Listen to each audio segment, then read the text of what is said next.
Good morning, grade 8s. I want to talk to you about a concept today called relative velocity. Now, what that means is that if you have two objects in motion, how fast will they appear to be moving in relation to each other? So, in the video that hopefully you guys watched on YouTube, there's kind of two examples that you need to be able to understand.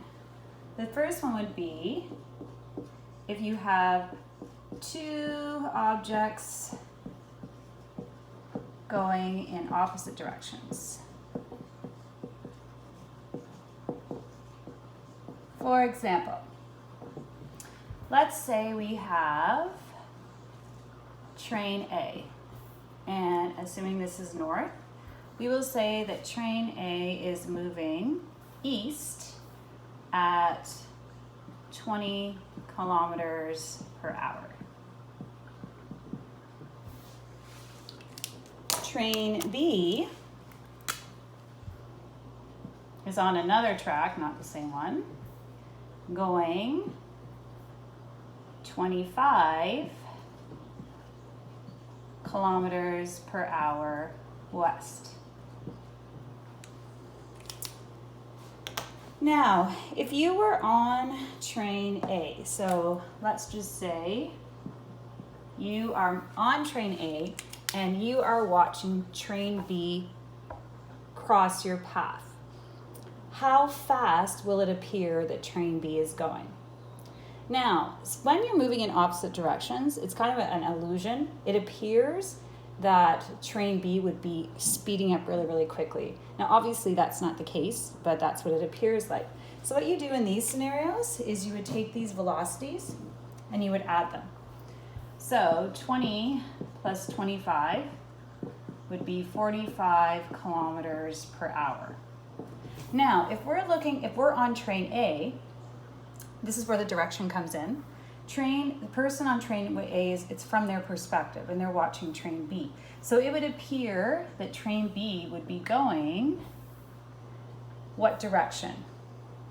Whatever their train B is going in. So the answer would be 45 kilometers per hour west if you were on train A. If you were on train B,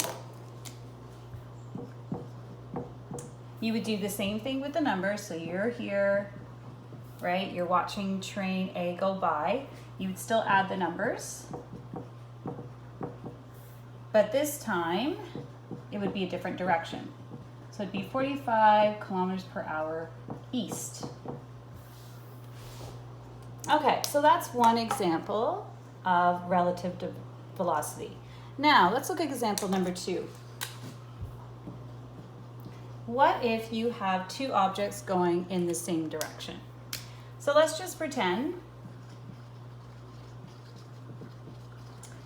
that we have two cars. This time they are traveling along the 407. So let's just say we have car A, and car A is being good. They are following the speed limit. So let's say they are going 100 kilometers per hour west.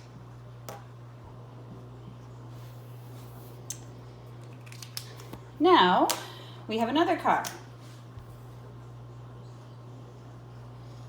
Car B.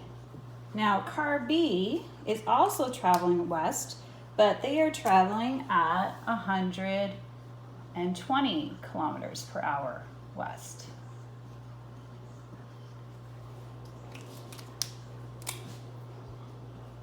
All right.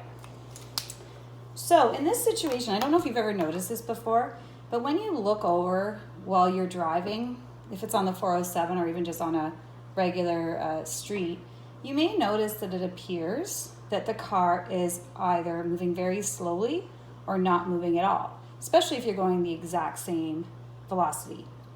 Now, if you were in car A and you're watching car B go by, what would be the relative velocity in your perspective? So what you would do here is you would subtract these. So if you are in car A, it would be 120 minus 100, which would be 20 kilometers per hour west. Okay, so that's what car B appears to be doing, going 20 kilometers per hour west. Now, this is where it gets a little weird. If you were in car B, now since car B is actually going faster than car A, then you would overtake car A. You would be going past it because you are going faster. So as you are watching you go by, you're going to do the same thing again. You're going to subtract, and you're going to get the same number. However, if you've ever noticed when you are driving and you're passing someone and you look back, it appears that they are going backwards because you are overtaking them. So what that means is that your direction is actually going to appear like they're going backwards. So it looks like they're going in the opposite direction. So that would be 20 kilometers per hour then east. Okay, so that's what you need to know. I'm going to give you some practice questions to do, just a few of them, because I know you guys are probably really busy with other things right now, just to see if you understand it. All right, hopefully you have a good day. Take care.